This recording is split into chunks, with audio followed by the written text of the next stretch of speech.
Hi, Joanne. Hello, Joey. Hi. Good day, everyone. We are about to start today's event. And first of all, I would like to say thank you so much for joining us today in this lovely afternoon for the Launchpad Women Founders Community online event. My name is Joanne. And I'm Joey. We are both from the Google Developer Relations team. How is everyone doing today? Hope all of you are keeping up well and healthy. Well, first of all, I would like to express that I'm very, very grateful and feel super awesome to be able to see all of you here today, getting together with like-minded people discussing matters that are so dear to our heart. We would have done this if it was without the love and support given by the Launchpad Women Founders Community. So what is this community all about? Let me explain a little bit about Launchpad Women Founders Community. It's actually a community for women founders like yourself to come together to share and learn from each other in a psychological safe environment in hope that you can support and inspire one another to become a better leader in your workspace. And it is also in the best interest of some of the industry experts, like our lineup speakers today, to share some of the best practices or some content which might be able to help you in you managing your team. And today's online event, we would not have done it without the developer space spot, which is Joey, who is currently leading the Google developer space. I would like to also invite Joey, who is leading the Google developer space, as I mentioned, to say a few words to all of you. Thanks, Joanne. So for those tuning in for the first time, welcome to the Google Developer Space channel. And thank you for tuning in to the Launchpad Women Founders Community livestream. Do make use of the live chat to ask questions, which we will get to after the end of every speaker session. Do introduce yourself. I mean, we see some folks saying hi from Kuala Lumpur, Tokyo, Seoul. So welcome, everyone. Please continue engaging in the chat. And before we begin, I'd like to briefly introduce what we do and who we are. Google Developer Space is a platform for developers and startups from around the region to learn, connect, engage, and be inspired. As part of the developer relations team, we aim to empower and connect the community to our people, program, network, and technology, be it online, like today, or in person. Today, we are very excited to be hosting the Launchpad Women Founders Community led by Joanne here. So thanks, Joanne, for bringing such a great line of speakers today. All right, thank you, Joey. Now, without further ado, I'm super excited to hear from the great lineup of the speakers for today. I'm not too sure about you, Joey, but I really very grateful to all these speakers that will be able to spend their beautiful afternoon with us, sharing their tips and best practices to all of you there, right? So today, they're going to talk to us about how to manage your team during this crisis and after. What would the team culture looks like to you? Okay, we have a total of 3 speakers today to share with us some tips. And so the format we're going to do for today's session is that each of them will be sharing 15 minutes of their presentation, and then there will be 5 minutes of Q&A. So feel free to actually type in your questions that you want to address, you want the speakers to address at your right-hand side. At the chat box, okay? And then we will pick it up from there to be addressed by the speakers. Now, without further ado, let's invite our first speaker, Leanne Poon, to speak to us about work-life balance and team culture. Leanne is the APAC Staffing Chief of Staff in Google, based in Singapore. She also contributes significant time to mentoring startup founders and leaders around the world with their people strategy and overall business plan. Let's hear from her. And over to you, Leanne. And also, If all of you Hey, have everyone. Oh, yes. I think Joanne was going to say, please take out your phone or laptop, computer, and go to menti.com, enter that code. I introduce myself like this because I have this G on my head, G for Google. It is a little bit lopsided. Oh, now you can see me, but earlier you couldn't, I think. So yeah, this is a G for Google, but I think I'll just be like this for the rest of my talk today. But yes, please do go to menti.com, put in the code 646937. We're gonna have a little bit of fun, interactive fun. It is anonymous, so don't worry. It is all for fun. So once you're logged into that, please click on either the heart, a thumbs up, or a cat image at the bottom so I know how many people are signed in. So I see some of you signing in slowly. So hopefully you guys are ready for some fun. There is some competition later on, just to put that out there for you competitive folks out there. All right, so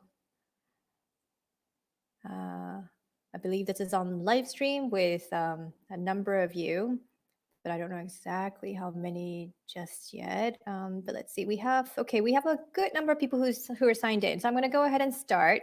You can continue to sign in like throughout whenever you want as well. So to begin with,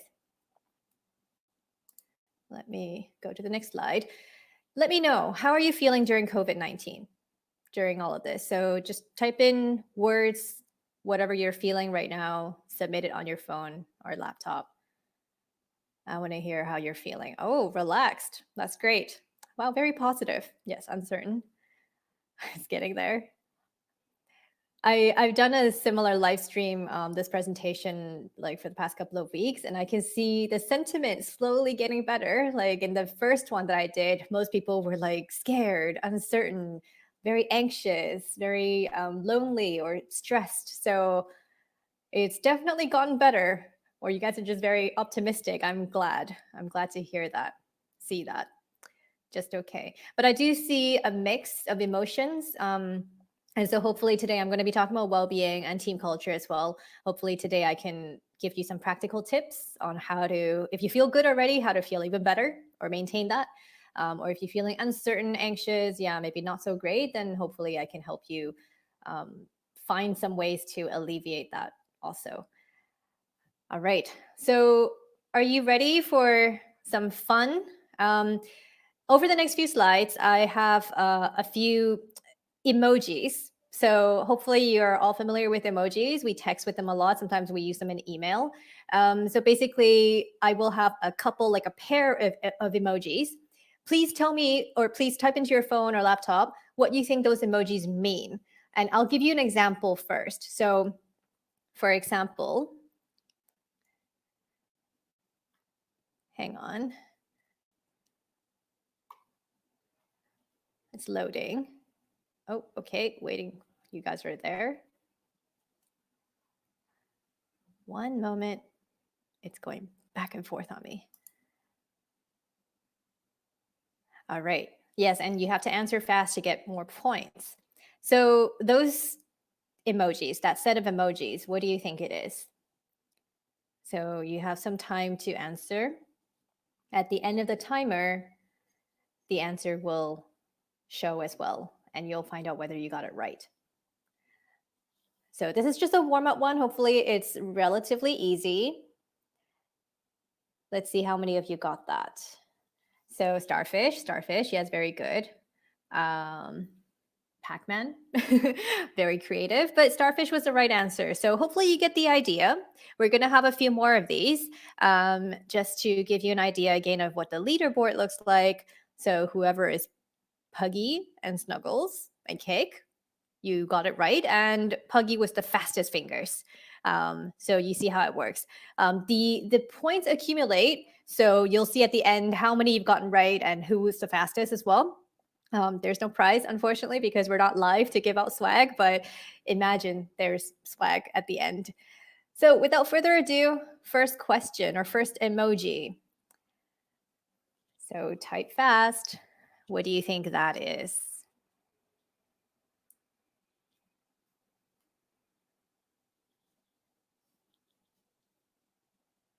Okay, and imagine there's some fun, wacky, groovy music in the background. Normally, if we run this in person, there would be definitely some groovy music happening. I can't hum or sing, so don't expect me to do that. But let's see how many got this one. Bookworm, yes. The correct answer is bookworm. Other ones, centipede. Oh, I don't like centipedes. Okay, let's see how many people got this. Oh, actually, we don't know the answer until later. Sorry. We'll get through all the quizzes first, and then we'll find out the leaderboard. So this is the next one. So it looks like fire and a wave. How would you interpret that?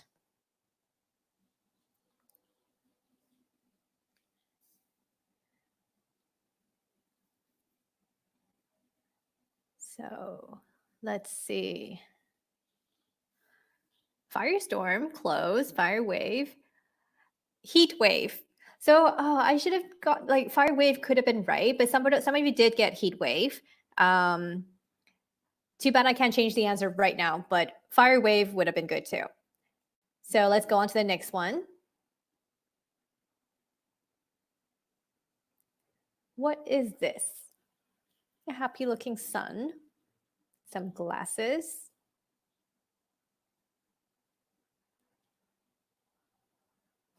What do you think that is?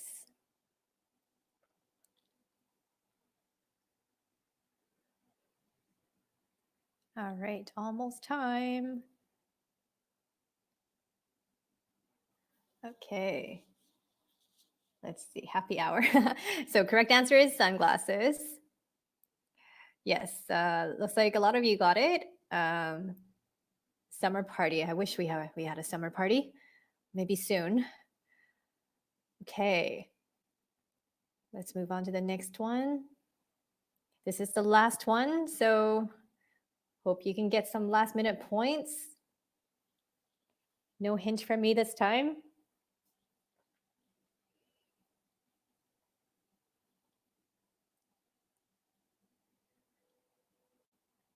All right, almost time. And time's up. Coffee break, yes. The answer is coffee break. So I see a few of you, a number of you got it.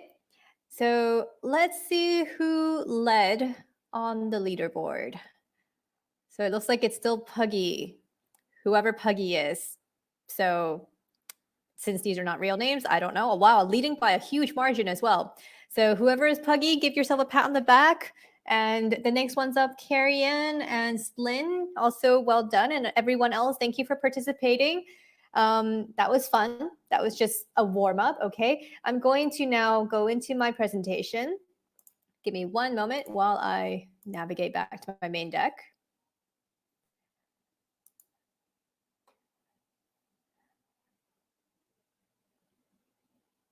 All right. So yes, like I said earlier, we're going to be talking about work-life balance, well-being, and team culture. So first of all, work-life balance.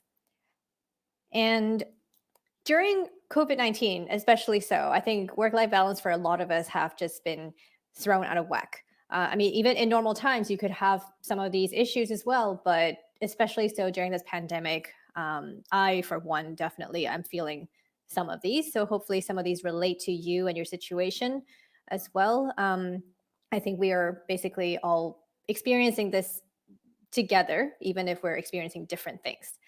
So what does balance actually mean, right? Work-life balance is different for everyone, obviously, and also at different points in your life for the same person, it can mean different things. So today, I'm going to talk about just 3 things that can help you achieve a better work-life balance. There are 6 things in total, as you can see there. I won't go through everything, and this deck will be shared with you later on with all the notes, so you can take a look at them in detail afterwards. But again, how to help your team and yourself achieve that work-life balance? I'll start at the bottom. So psychological safety. I don't know how many of you are familiar with this term, but basically psychological safety is a belief that the team environment is safe for interpersonal risk taking, for just being vulnerable. When team members don't trust one another to be honest or to be respectful, to be accepting of them, they have to invest additional energy to be always on their guard, to self-censor, to avoid looking foolish or weak. This can be very draining, and so prevents people from raising concerns or sharing ideas, and can make it difficult to detach or take time for self-care. So psychological safety is really at the foundation of everything, of well-being, especially so with work-life balance. And you as a leader, what can you do to help your team, again, achieve that work-life balance? Role clarity and prioritization, I'm going to touch on now, are also very critical. So imagine not knowing what your role is in meeting your team's goals or understanding what is expected of someone at their level. That can leave you feeling anxious about dropping the ball, frustrated with others that they expected to help, or surprised when they're held responsible for a fire. So again, as a manager, as a leader, do get familiar with your team's responsibilities and ensure that each task has a primary owner and defined metrics so that each team member knows exactly who's accountable for what, who owns what. Now, I understand in a startup, it's hard for just one person to be maybe responsible for one thing because everyone is kind of pivoting and doing a little bit of everything, perhaps. But really having that one person being accountable, knowing who to escalate issues to, that one person, defining that with your leadership team or by yourself, that can mean a lot for everyone in your organization. And then prioritization. I'm going to be talking about this throughout my presentation a lot. So everything becomes more urgent when people don't have clear priorities or when they feel unable to push back on lower impact requests.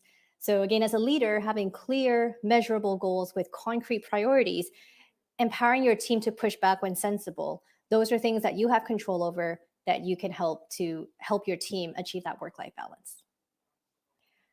So after talking about how you can help your team, what can you do about yourself?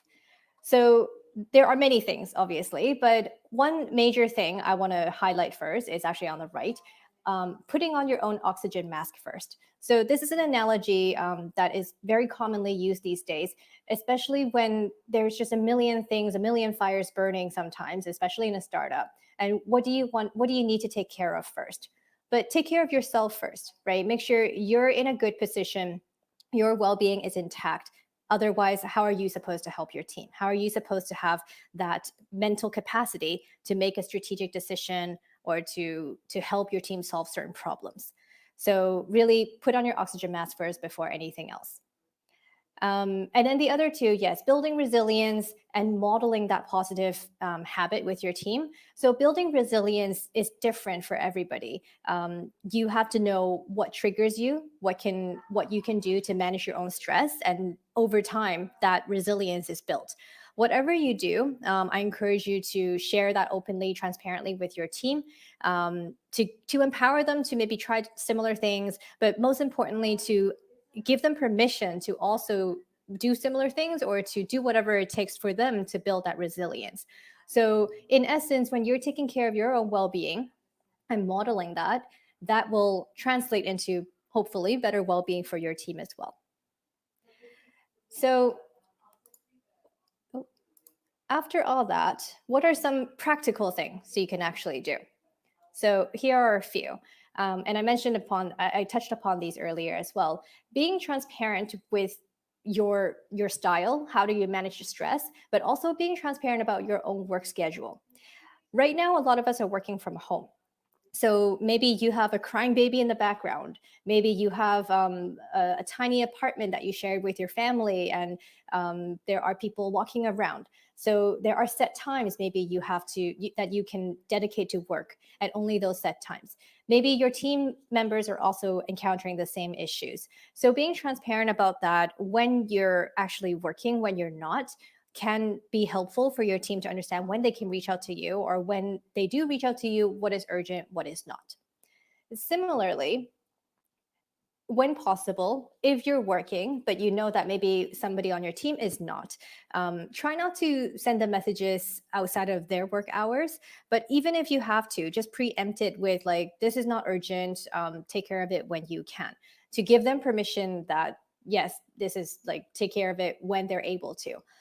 I think personally, like when circuit breaker first started in Singapore, or when this whole like pandemic happened, even in the office, I used to work long hours, but especially so when working from home, it's hard to have that detachment to think, oh, I can just work longer hours now because I don't have to commute anymore, for example, or I just have like I can sit here at my desk for the whole day and I don't move.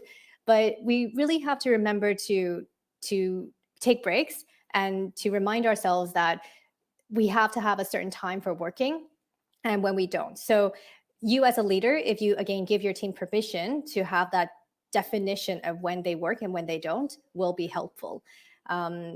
Even though like in a startup, again, you might be working 24/7 at all hours, at random hours, allowing people to still have some downtime, to still have some break if something is really not urgent or not burning, can be helpful. Yes, sharing with your team. So this is similar to earlier modeling that positive habit. So sharing with your team how you recharge, how you disconnect, how you take care of yourself. I read recently also about how like well-being is not just about resting. Sometimes people think resting is like sleeping or just taking care of your physical health, but it's also about the recovery. That can be maybe having a good diet. That can mean exercising. So rest and recovery both are very important, and I would encourage you to take time to find out what works for you and to share that with your team. Some best practices, whatever works for you. Similarly, yes, if you start modeling that, you can help your team build that resilience as well, that physical and emotional resilience. Everyone is different. So for this particular one, there's no like one size fits all answer for you to help your team, but being empathetic to everyone's different situations, listening and trying to help wherever you can is useful. I also recently heard an analogy because I think in the beginning of the pandemic, a lot of people were talking about how we're all in it together, we're in the same boat. But really, I think we're in the same storm, but in different boats. The storm is the pandemic, it's different. We're all seeing the gravity of it. But because we're all in different boats, we deal with things differently. Just because maybe you think everything's okay at this point, maybe somebody else doesn't, or vice versa. So helping your team to build that emotional resilience on a more personal level will go a long way. Yes, take a vacation. I know right now it's hard to actually travel anywhere, so vacation doesn't necessarily mean you have to travel. Hopefully you just take some time off for yourself, delegate things 100% if you can, and really check out and share that with your team so they feel empowered to do the same as well. Sometimes just having that time period to recharge, to not think about work, or at least not be bothered by work, will help. So if there is one thing I want you to take away, though, from this section on work-life balance, I want you to really commit to doing one thing that you will try to incorporate into your work week. As I mentioned earlier, the primary thing you should think about doing is taking care of your own self first. So putting on your own oxygen mask. So what is the one simple thing that you will do for yourself for your well-being this week? So please do that and commit to it. And now we're going to move over to team culture. So in this section, I'm going to talk more about things that you can do for your team, like the well-being, work-life balance side, but more to do with team culture, how it translates into the business and OKRs and all that. Yeah, so again, these are some sentiments that maybe we're feeling some of it, maybe all of it, from a cultural point of view. So there are a few things I want to talk about. So again, prioritize, right? OKRs are still important. So OKRs are objective and key results. So basically they're like your goals. Some people use SMART goals. But now that we're in the pandemic, a lot of the OKRs that we've set before the pandemic probably have changed. So reevaluating them and reprioritizing them for yourself, for your team, for your company is key. And once you've done that prioritization, remember to share it, be transparent with your team, with the stakeholders that you work with as well. So everyone's aligned. And next, So some people have told me that it's very difficult to prioritize the team, but also to prioritize business impact. So I'd like to challenge that, and like I do think that supporting your team now is kind of a short-term win, but actually also a long-term win for your business, because supporting your team is driving that business impact. If your team is able to have sustainable resilience built from what they're doing now, your business will benefit from them long term as well. So being that leader that is fully present, that is having empathy to your team will help. And part of that, again, is prioritizing the prioritization for your team. Setting expectations. Similar to number one, where you prioritize your OKRs.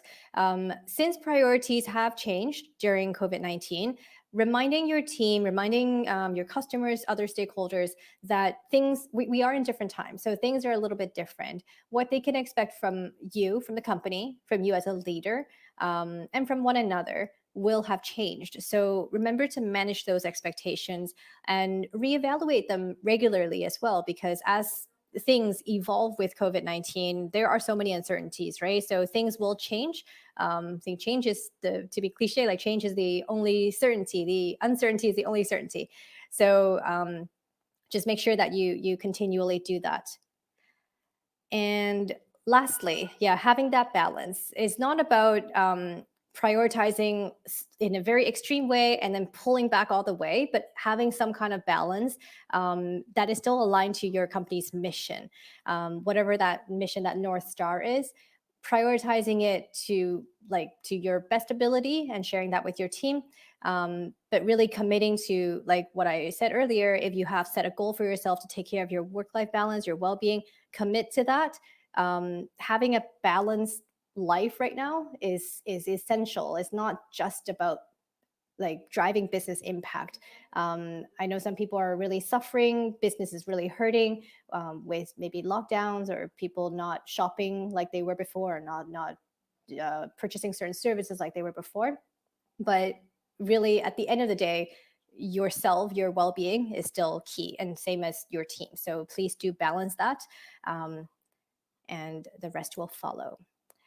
So some practical tips here, just a few. So doing virtual greetings is still very important, I find, even if it's just a quick hello with your team, or like, have you had lunch already? What did you have for lunch? Having that kind of virtual greeting is still very important to maintain team community, to maintain team culture. You can start by modeling that behavior yourself as a leader, and then hopefully the rest of the team will follow with one another as well. And similarly, small talk still matters.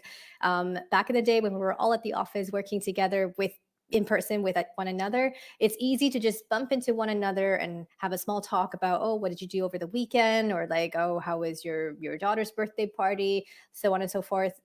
Do still remember to do that, even though we may be having set scheduled meetings these days, and you jump onto a call with somebody and you immediately talk about work.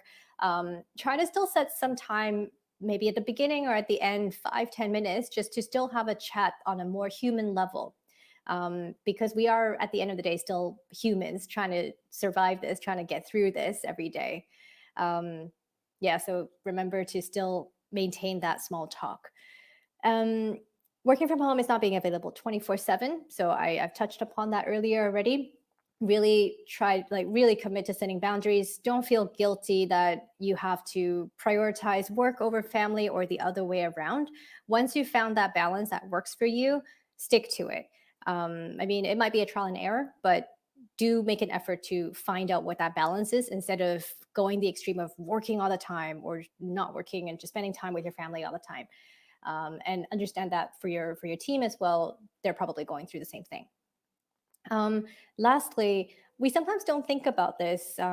I mean, before COVID, I thought, well, obviously, if I'm not in the same location as somebody, or if I'm not able to meet somebody in person, of course I would do a video conference, because any kind of facial interactions, facial cues would be meaningful in a conversation.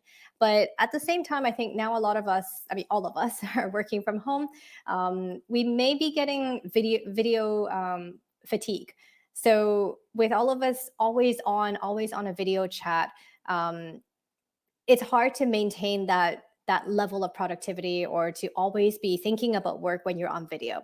So for yourself and for your team as well, give them permission. If they feel like they want to turn off their video for one call or like for a day, that's fine. As long as they're still engaged in the meeting. And sometimes maybe it just makes sense for you to set a meeting that is just an audio call with the team. And also evaluate, like, is there something that can be done? Is it something that can be done over email or a ping, like a message, instead of live in a phone call or a video chat? Because video calls can be intrusive during this time. Again, if there are crying babies or people walking around the background, maybe people don't feel so comfortable or they don't have a very good setup for video chat at home. So those are all considerations. Do whatever is needed to help you and your team adjust. Okay. And next, I'm just going to show you some examples that we have done in Google. Here, I'm just going to undo all of this. So there are a lot of online resources out there. You can now watch a concert on YouTube, right? You can take a museum tour, you can do all these things, have a dance party, play music together, whatever it is that your team enjoys doing, or maybe you have one person who is an expert at something. Maybe they're an expert at cooking. They can have a virtual cooking class with the rest of your team. So do something that is fun, but not related to work 100%, and do it together. And that's how you can build that camaraderie and maintain the team culture through this. Some other examples. So our food team in Google, maybe, you know, like we have free food. We have actually like a full kitchen, and we have kitchen staff at work. They've been super nice, and they've been sharing recipes with us, like with employees. They've been sharing some basic tools that somebody would need, basically to cook at home. And then our gym team as well, our Google trainer team, they also have shared with us some training tips at home. And just very quickly, I think I'm almost at time. So my own team, actually, we've been doing fun things like using a spreadsheet to create pixel art to recreate famous paintings like the Mona Lisa. You can see it's not really like Mona Lisa, but it's fun. And also the emoji quiz we did earlier. Hope you found that fun. That was something we actually did. We do on a regular basis. Having movie night, yeah, all these things. Whatever makes sense for your team. Just try to be creative and think about what's helpful for your team. But try to forget work and just have fun. So lastly, I know I gave you a lot of information. If you can, again, just take away two things for the two topics today: work-life balance. What will you do for yourself that will help improve your well-being, your work-life balance? And then for your team, what will you do for your team to help them maintain their well-being and then maintain and strengthen that team culture as well? So hopefully that was helpful. I don't know if there are any questions. Hi, Leanne. Hi. Yeah, thank you so much for your sharing on our own well-being and also for the team. And so sorry, the interest of the time, we won't be able to take any live Q&A. But to the audience, if you have any questions for Leanne, please feel free to leave them in the comments at the box below. So that Leanne can actually address it later. And then for our next up speakers, if you have any question for our next up speaker, please put it in at the chat box on the right. Okay, so for Leanne's, leave it at the comments box below. Okay. Right. Thank you so much, Leanne. Next, I would like to actually invite Elena Chow, who is the founder of ConnectOne. She's our next up speaker, who is going to share with us today the fresh approach to building teams and why women have the edge. Elena has been very involved in the early stage tech startup ecosystem since 2013 to build and optimize teams for growth. She and her team coach and build a robust community of entrepreneurial-minded individuals. I would like to pass the stage to Elena. And over to you, Elena. Hello. Hi, everyone. Very nice to be here. Thank you very much, Jolene and the Google team for inviting me. And I guess I'm here to share, maybe a different way. I mean, we are in different times, and we're working in very different environments, just like what Leanne is saying. We have to do small talks in different way, and we connect in different ways. So I think it's also a good time to sort of evaluate, based on this learning, how can we leverage, and build teams of the future, and I think it's a good time to do it, and especially with women startup founders, why we are equipped or we are special and we can get off the blocks first, in a very male-dominated startup world, as we all know. Right. So I think, as Jolene mentioned, I have been working with early stage technology startup founders to build and optimize teams for growth. And we have always advocated a very fun approach, what we call buy, build, and borrow. Buy meaning, like recruiting in a typical way, build meaning optimizing teams or developing teams, and borrow is the part that I'm going to talk about more today. Like, so how do I... Just a minute. Okay. Just trying to navigate this. So I think the teams of the future, I think this segues very well from Leanne's, presentation just now. She's talked a lot about work-life balance. She talked about, a culture, a very new and different culture because of the experience that we've had over the last 2 months. And I think I want to sort of build on that a bit, because I feel that this has given us an opportunity to think about how our teams or how building teams will be different, from now on. And in my opinion, I think teams will be remote in the future, fractional, and I'll explain that a little bit, and diverse, but at the same time connected. So let me go into remote for a bit, because it's been the talk globally and locally the last 2 days, actually. So just sharing this very quickly. This was a report released yesterday by the Singapore HR Institute and Engage Rocket, which is a startup in employee engagement. So they surveyed 2,700 people, and 90% actually are keen. You can actually check out the report. I can send you the link. But 90% of those surveyed are actually keen to continue working from home, of which 30% would like to work 50% of the time from home, and another 30% would like to work 3/4 of the time from home. So this is rather startling, that I didn't expect the numbers to be so huge. But I think that is what the last 2 months have changed in terms of our perspective, at least from the employee side. The other thing that was just released in the last 2 days, I think you might have heard, some of you might have heard that Twitter has come up with a work from home WFH forever policy. So on the back of that is actually Facebook. So Facebook have actually come up to say that they're embracing permanent remote work, from now on. And given Facebook and Twitter's sort of influence in the tech world, that is surely something, to think about. So because of that, I kind of feel that the future workforce will actually be, remote. So I think that's one of the attributes of the teams of the future that we should start thinking about. And the more we are ready for this, the better we can attract employees and the better teams we're going to be building. The other thing that I like to talk about, maybe this is a fairly new term. It's a term that's actually very US-centric for now, and the word is a fractional team. So what does a fractional team mean? Let's go back to math, right? So basically, a fractional team is just, fraction is just one of many. And so when we build a fractional team, we're actually building on sort of less than full-time employees, folks who are pledging a fraction of their time with us. So that is kind of what a fractional team actually means. In the past, I think we have called it contractors, we've called it project-based, we've called it freelancers, we've called it less than full-time.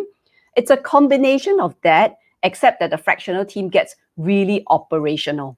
And this is a great time to do this because, you know, there are many skilled and experienced people out there that are actually have been removed from their jobs.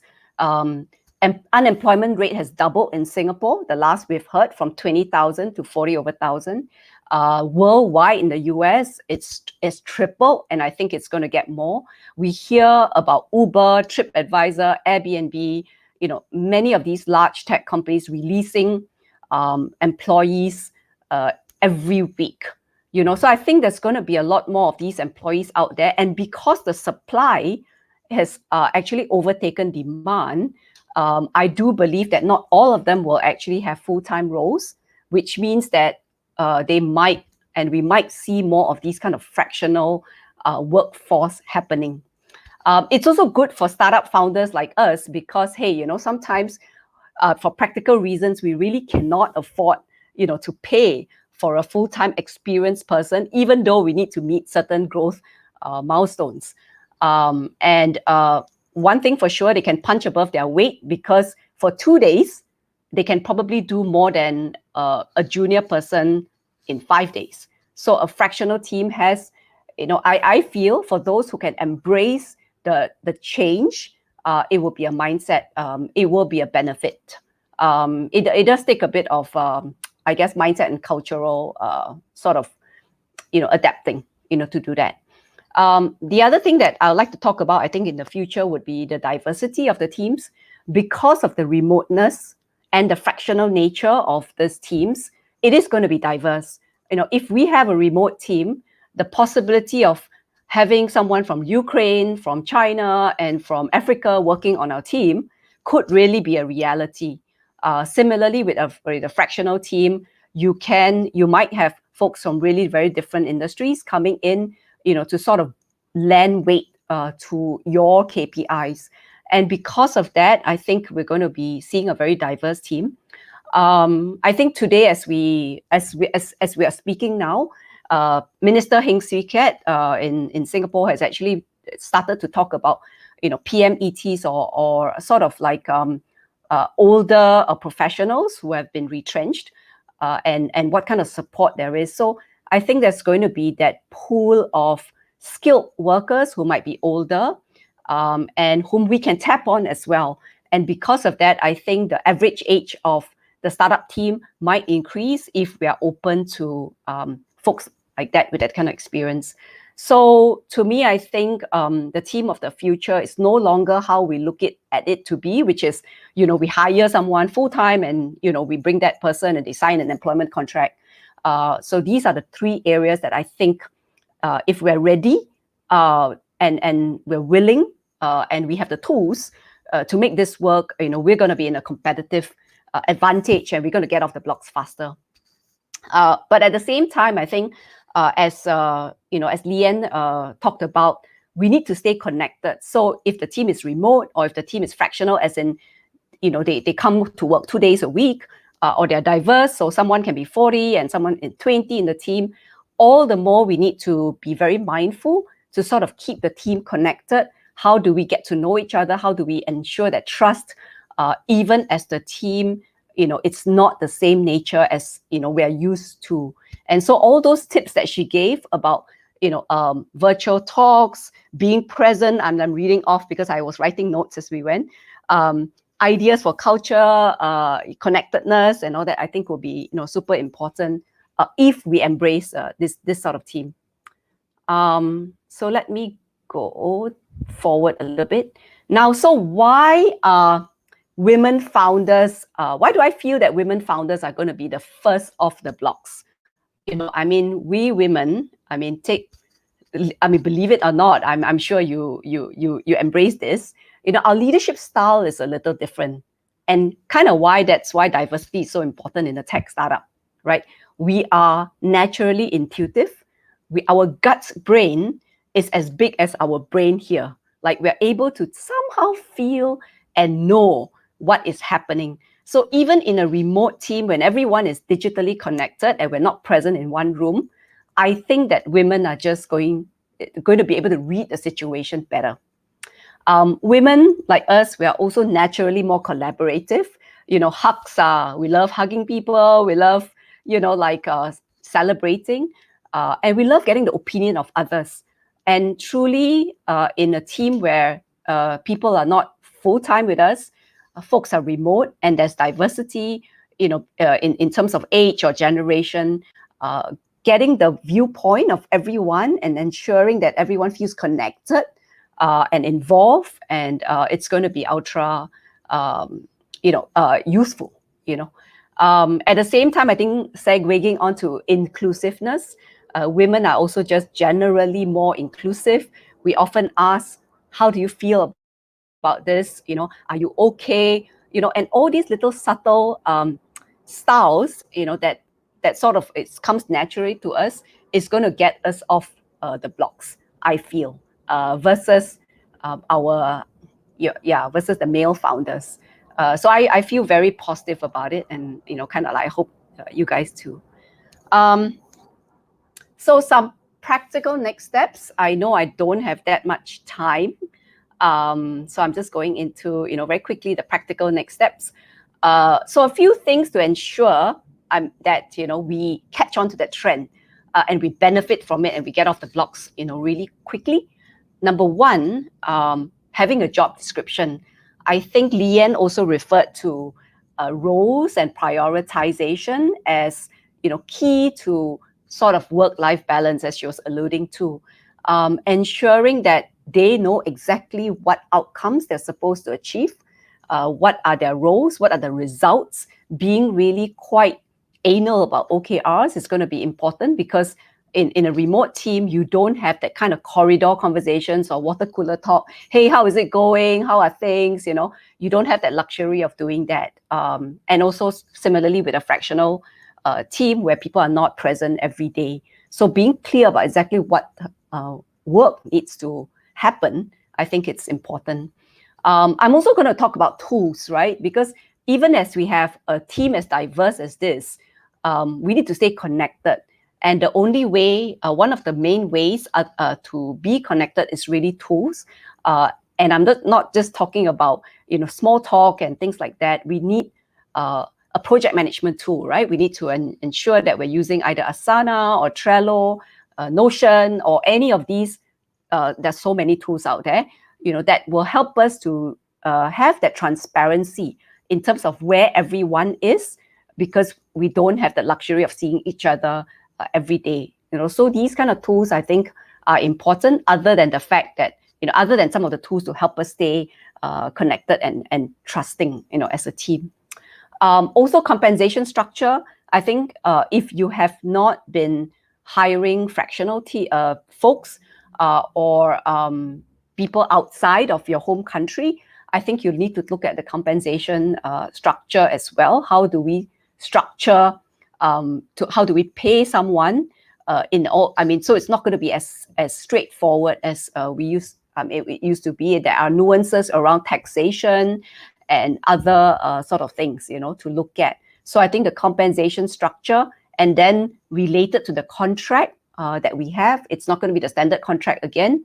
It's going to be important to make sure that these are hygiene factors, so that we leverage on if we decide to build a team of this nature. Of course, there are other benefits of building a team of such, the cost. There are many other benefits that come, which I'm not going to cover today due to time, but I just wanted to sort of leave this thinking, right, or this sort of open your mind towards like how can we leverage the trend to actually build a high-performing team of the future, especially after COVID. So that's me. You can reach out to me if you can scan the code. That's my LinkedIn profile, and connect with me on LinkedIn, or feel free to just drop me an email. If you have further questions. All right. Thank you so much, Elena. Am I on time? I think I'm on time. Not bad. Yeah. All right. Thank you so much for sharing the practical next step that all of us can almost apply immediately, right? Same goes with the previous speaker, which is Leanne. So to the audience, if you have any questions for Elena, please leave them at the comments box below, and then we will get our speakers to address it later. All right. Thank you so much, Elena. So All yeah, right. we don't have So time for Q&A, right? We'll address the questions later. yeah, we will address the questions later. Yeah. All And right. So I'm gonna put Elena to backstage, and then I'm gonna bring our next speaker up. Without further ado, I would like to bring Virginia Tan up next. She's actually the founding partner of Teja Ventures, which is the first gender lens VC fund for emerging Asia. She's also the founder of She Loves Tech, the world's largest startup competition for women and technology. She's going to share with us today on the topic of what a post-COVID-19 world may look like. Let's hear from her. Over to you, Virginia.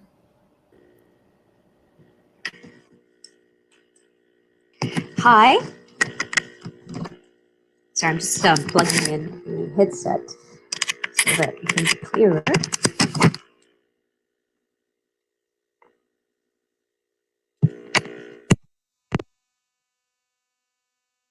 So good afternoon, everybody. I hope everybody can see my screen. Thank you very much for the Google team, for having me here today. Especially Joanne, who I knew actually right at the beginning of my journey when I just started the fund. I've been listening, with a lot of interest as to the last two speakers, who are talking more about how the workplace is going to change. And I thought maybe now I could take your attention, to what the world may look like, sort of from an investment and startup perspective, at least from the things that we are seeing here at Teja Ventures and She Loves Tech. So Joanne has already introduced us, and I think maybe I spent a couple of minutes telling us the story so far.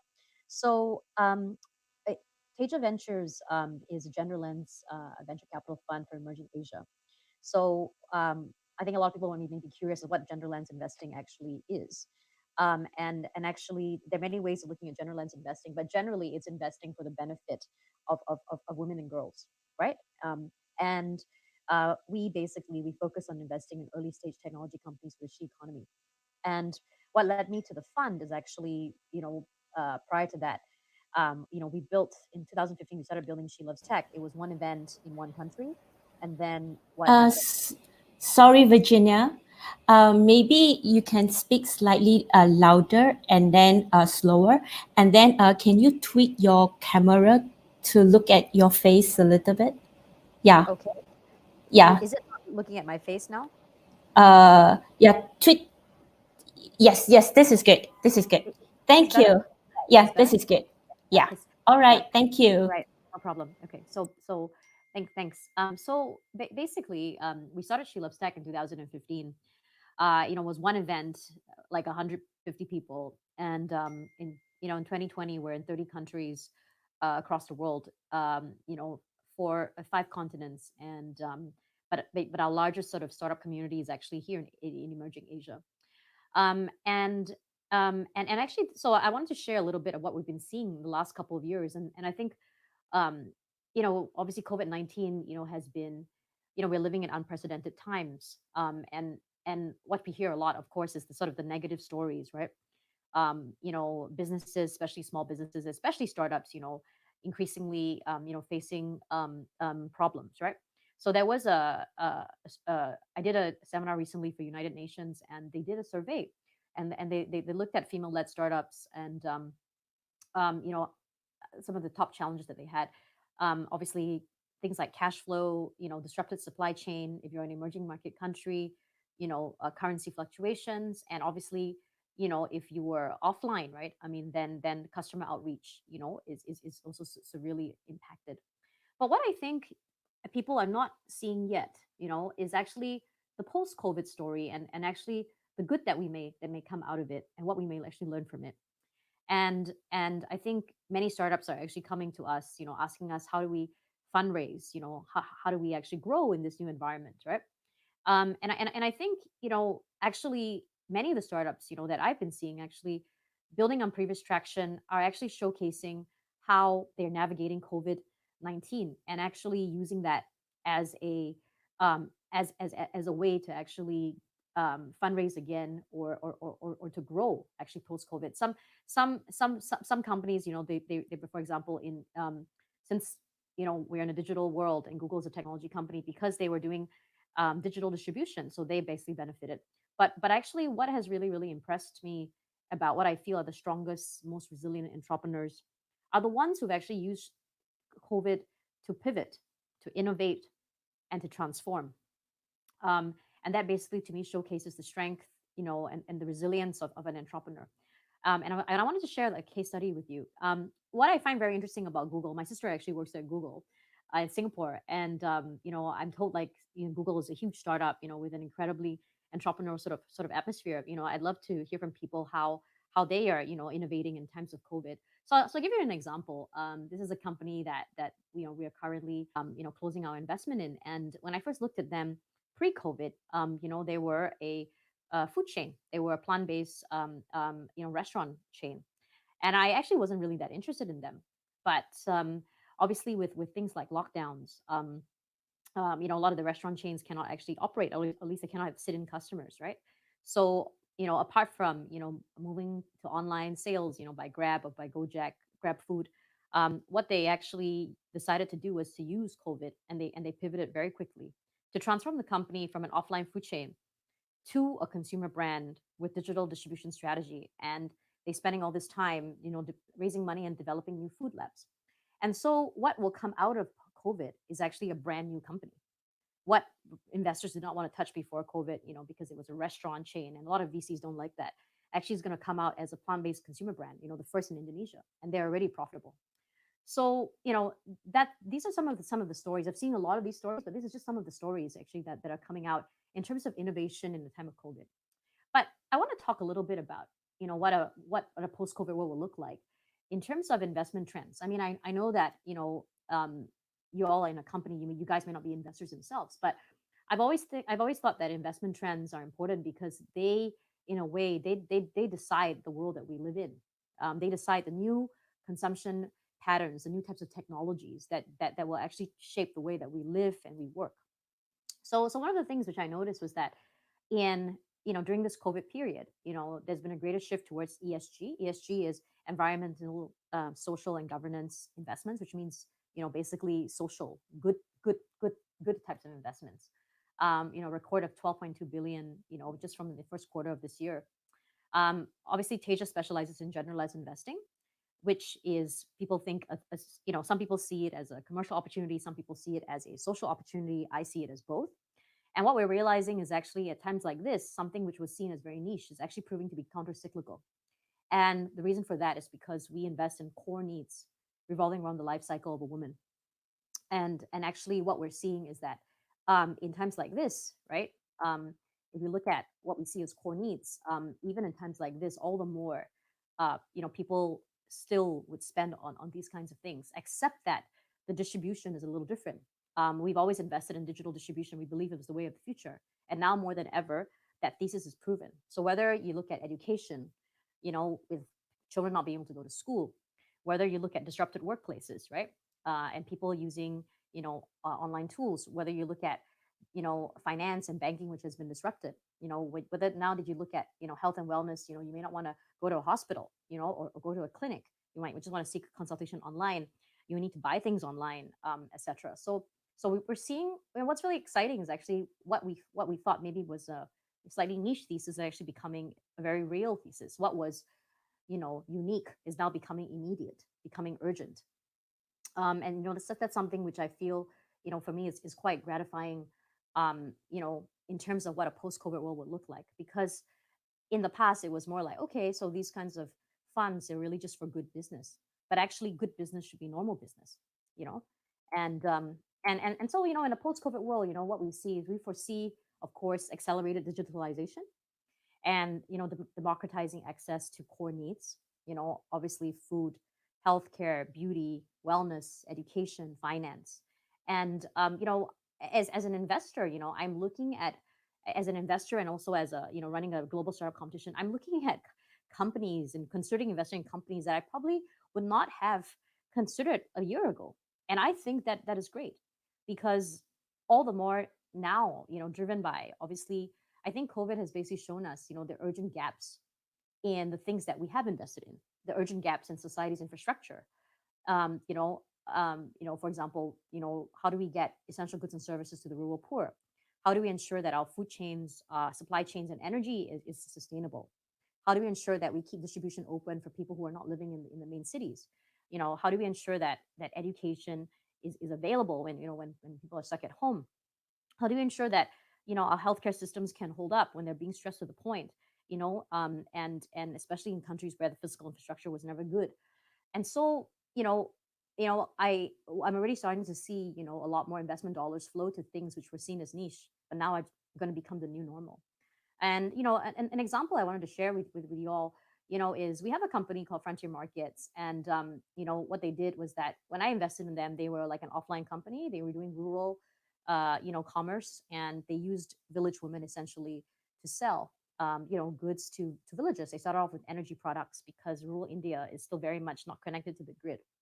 When we invested in them, and one of the preconditions was that for them to actually build a technology to, for them to sort of arm each of these thousands of women agents with a smartphone so that you can see real time sort of consumer demand. Designing a data platform, expanding beyond energy products to white goods, FMCG.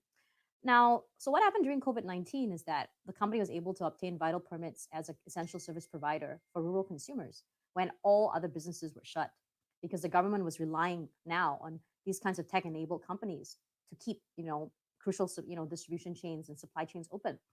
And what, previously this was seen as a very social impact kind of play, whereas now mainstream technology investors are starting to be interested because rural commerce has suddenly become a thing, because COVID-19 has shown how vulnerable, our normal supply chains are. Because now, you can't move just things around, people, movement is restricted, but people still need to eat. So, and for me, I think the point of using this case study is because I wanted to show how technology, especially when you all are in such a, one of the largest technology companies in the world, how technology can really be a tool. Hi, Virginia. Yes? Sorry to interrupt. Maybe can you click on presentation mode? Because the text is too small. They can't see the text. Okay, sure. Yeah. Sure. Let me do that right now. And also slightly speak louder. Okay, is this any Yeah. better? Is this any better? I think it needs to be bigger. It's the biggest already. Okay. Presentation was the biggest, yeah.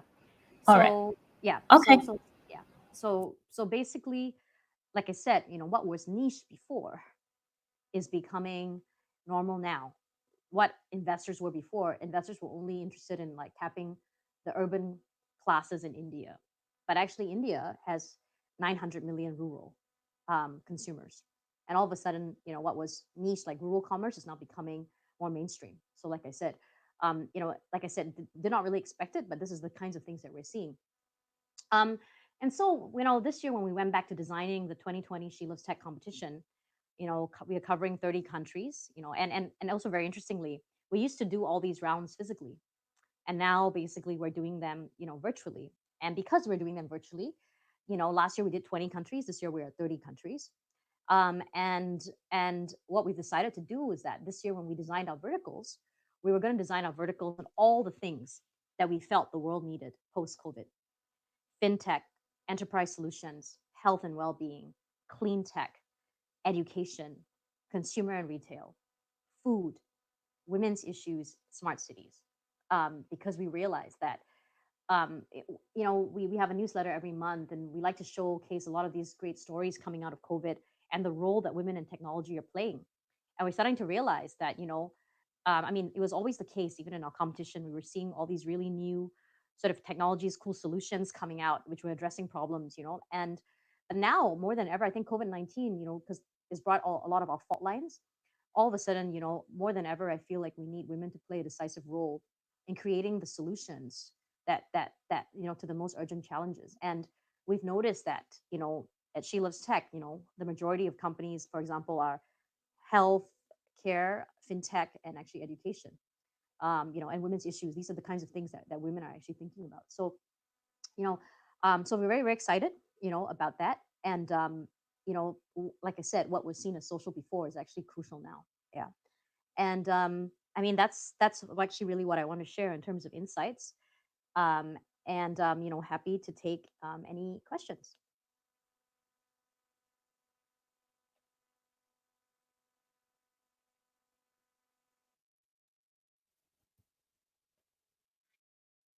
For Virginia?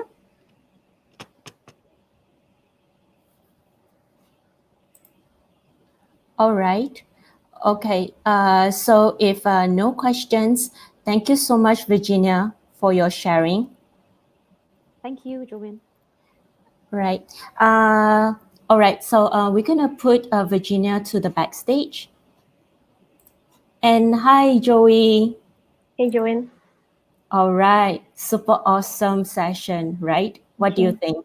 Yeah, it was amazing. I got a lot of ideas as well on how lift team spirit. I mean, aside from the speaker, I think the audience also contributed a lot to the conversation today, and I learned a lot from both the speakers and also the live chat. Yes, I love all the ideas that the audience actually give it to us. So, cool. Yeah, for those audience who actually have questions but didn't manage to, share it on the live chat for the speakers, feel free to drop your questions in the comment instead so that the speaker can address it, and perhaps Joanne could include it in the post-event email after that. Yeah, so there will be a thank you email from the team to be sent to all of you, and there will be a feedback form attached to the thank you email, and we hope that you can actually give us the honest feedback about the today's session, just so that we can actually improve if there is any. And also we would actually love to benefit today's session or today's content to more people if you think that today's content is actually a very beneficial one. Yeah. And the recorded session will also be available for you to rewatch in a couple of days. So stay tuned for the updates on Google Developer Space channel. And yeah. And okay, hopefully we will stay in touch, and thank you so much once again for spending your lovely afternoon with us. Stay safe and healthy, everyone. Bye and take care.